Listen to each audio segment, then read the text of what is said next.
জন্মেছি কৃষকের ঘরে, কৃষি আমার প্রধান কাজ, কৃষি আমার কর্ম, কৃষি হোক আমার ধর্ম।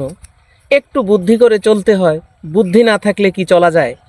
দেখেন, আমার একজন চাষি ভাই এই পাশে কিছু লাল শাক বপন করছে ফাঁকা জায়গা। অবশ্য কোনো একটা ফসল ছিল, ফসল উঠাইছে, পুনরায় জমি চাষ করছে, এরপরে আপনার বীজ বপন করছে, শাকের রূপ পাইছে। কিন্তু আমার আরেকজন ভাইকে আমি ছোট্ট কলা কৌশল একটু পরামর্শের কারণে উনি পুরাটা করতে পারে নাই, উনি পরীক্ষামূলকভাবে করছে। তাই আমি অনুরোধ রাখবো, আপনারাও যদি সম্ভব হয় পরীক্ষামূলকভাবে দেখবেন, নিজে বুঝবেন, তবেই আপনি সে কাজে পরিপূর্ণভাবে পদার্পণ করবেন। দেখেন, আমার একজন ভাই, এটা কিন্তু মূলত একটা মরিচের ক্ষেত।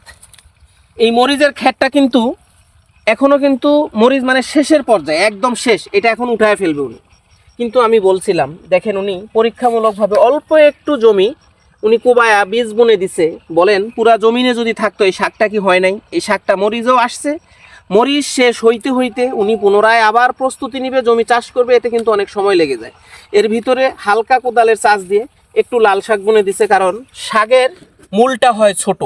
আপনি অল্প একটু মাটি যদি উঠায় দিতে পারেন, ঠিক ওইখানে বীজটা পাইলে কিন্তু সে বীজ গজাবে এবং পরিপূর্ণ ফসলে রূপ নেবে, যা থেকে আপনি লাভবান হবেন। দেখেন, আমার এই জমিনটা দীর্ঘ সময় ফেলে রেখে আমার কোনো লাভ নেই, কারণ আমার জীবিকা আসেই এই জমিন থেকে।